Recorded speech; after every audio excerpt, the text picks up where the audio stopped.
Yo, what's good, fam? Welcome back to the channel. Today we're diving into a crazy story that's gonna leave you shook. Picture a country where 9 out of 10 people are overweight. Not a typo. 9 out of 10. This is the wild tale of the fattest country in the world, a tiny island in the Pacific called Nauru. And spoiler alert, it's not the US, even though you probably thought it was. This isn't just about obesity. It's about greed, betrayal, and how big corporations are straight up gaming our health. Hit that subscribe button, grab a snack, hopefully a healthy one, and let's dive in. Alright, real quick, drop a comment below. Which country do you think has the highest obesity rate? I'm dying to see your guesses. Nauru's a speck in the Pacific, 21 square kilometers, about 12,500 people. But here's the jaw dropper. 61% of them are obese, and 88% are overweight. That's wild. How does a tropical paradise end up like this? It's a story of paradise trashed by crony capitalism, and it's gonna make you rethink what's on your plate. Let's start with the basics. What even is obesity? Obesity isn't just carrying a few extra pounds.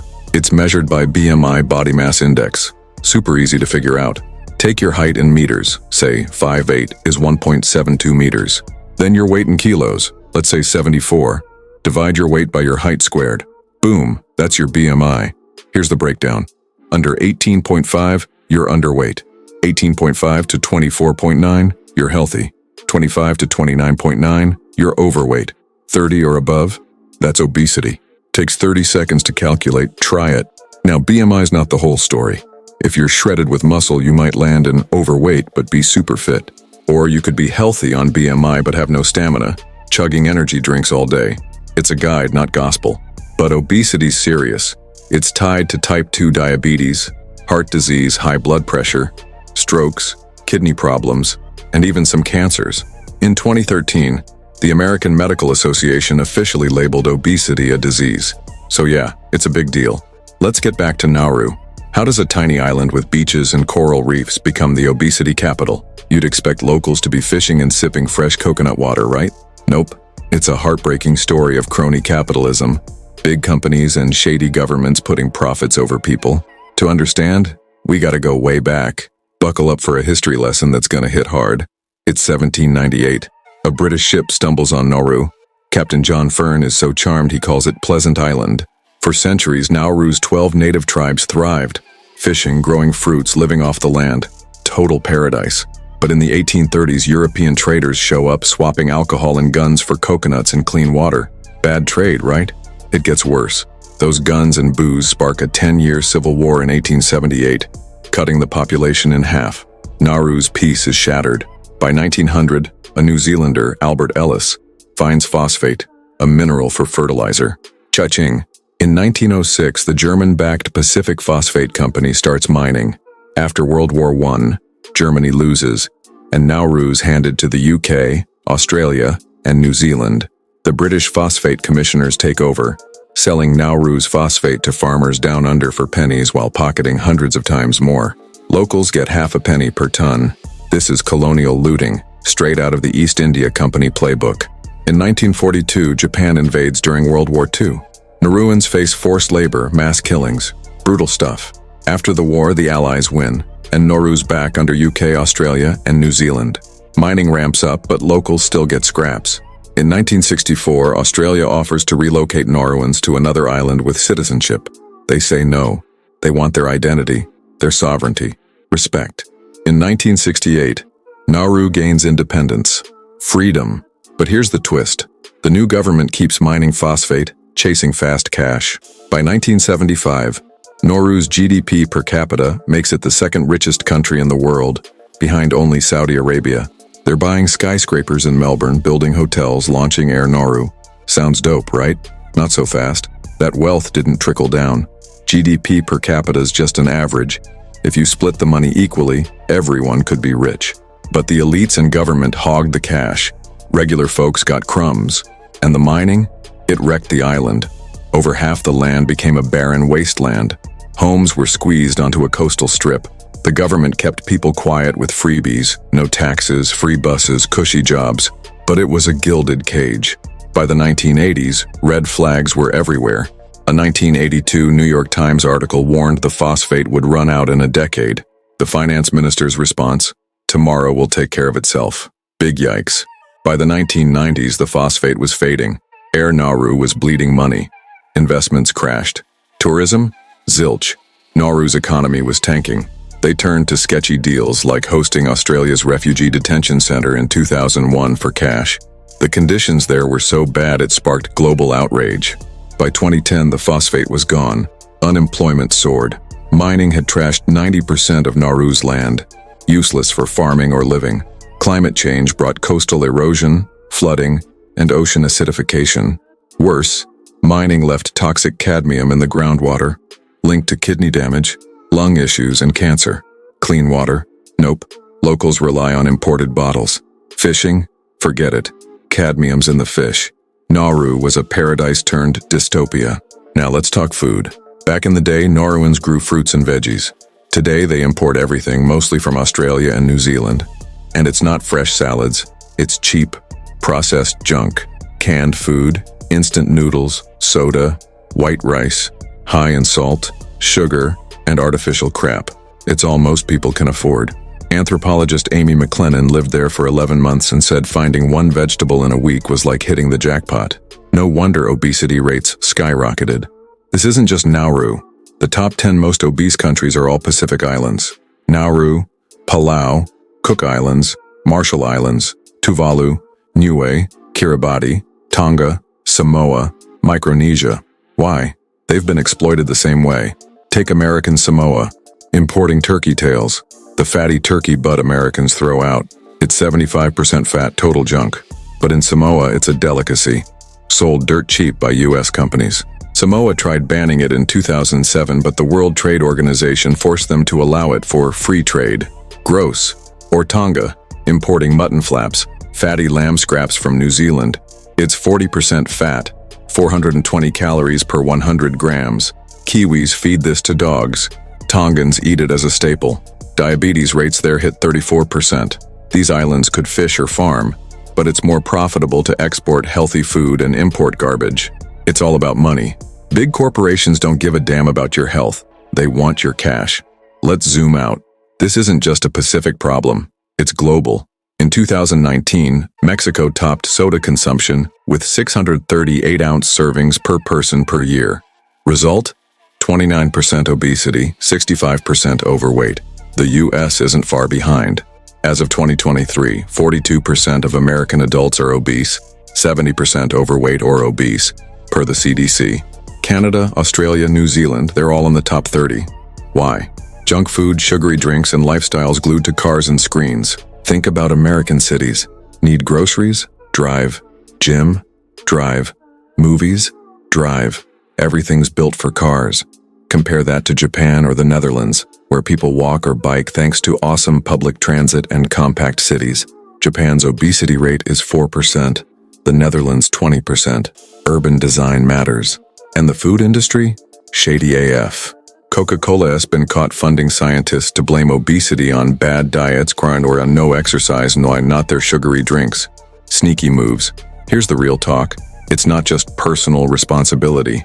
Eating healthy and exercising is key, but the system's rigged. Junk food's cheap and everywhere. Healthy food? Pricey and scarce. Time to cook or work out? Tough if you're grinding 2 jobs or studying. If this is hitting home, smash that like button and comment.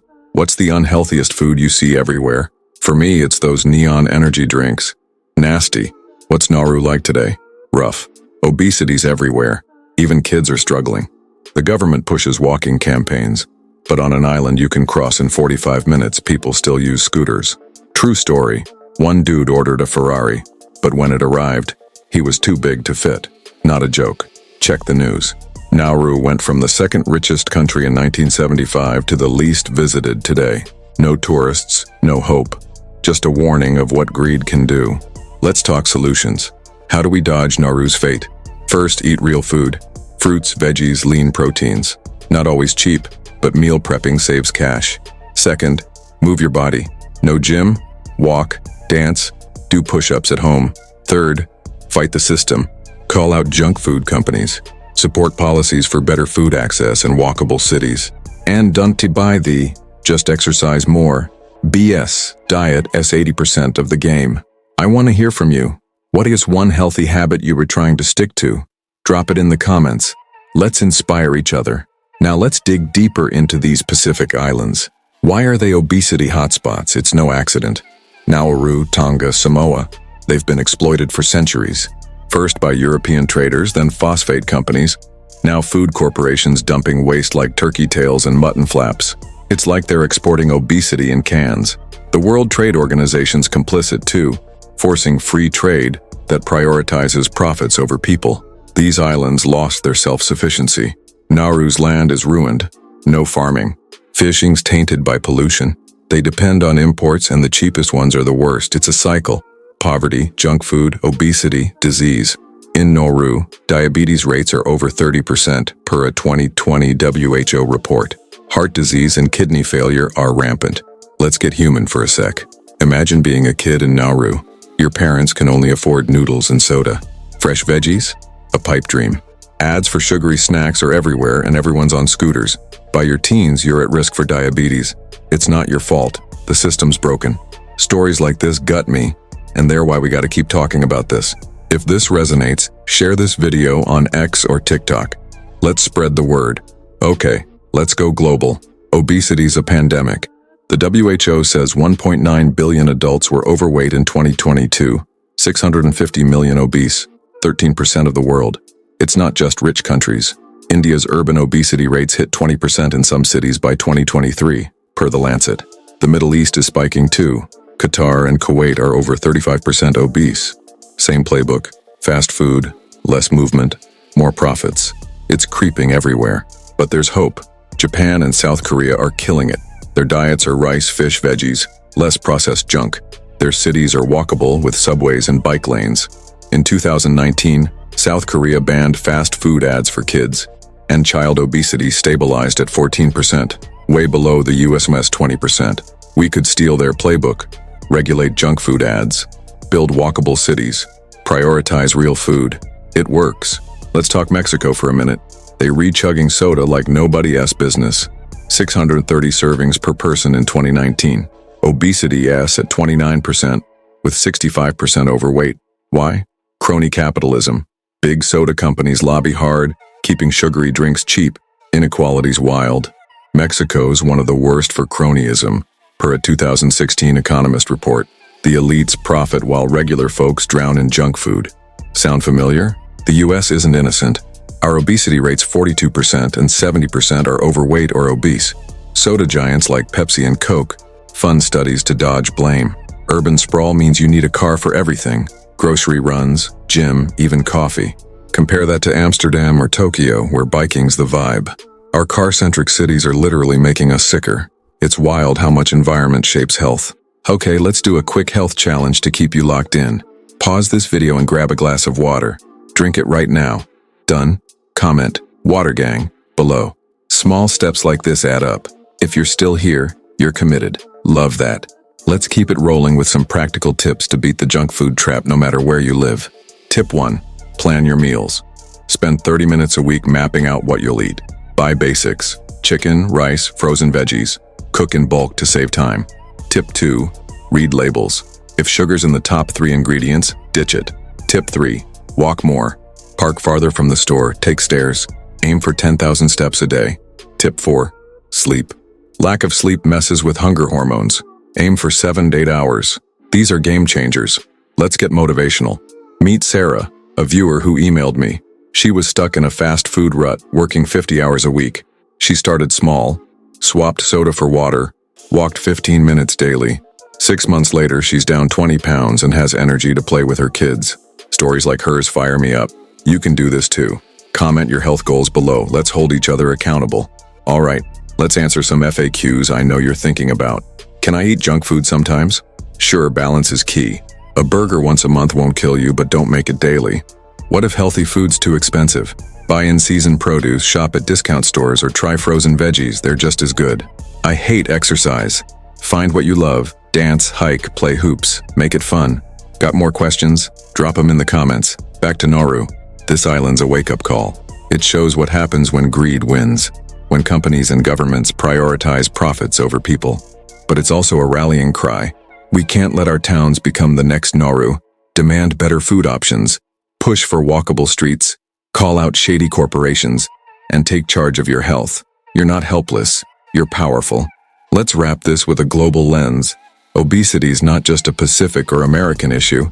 It's everywhere. In the Middle East, fast food's booming, and obesity's climbing.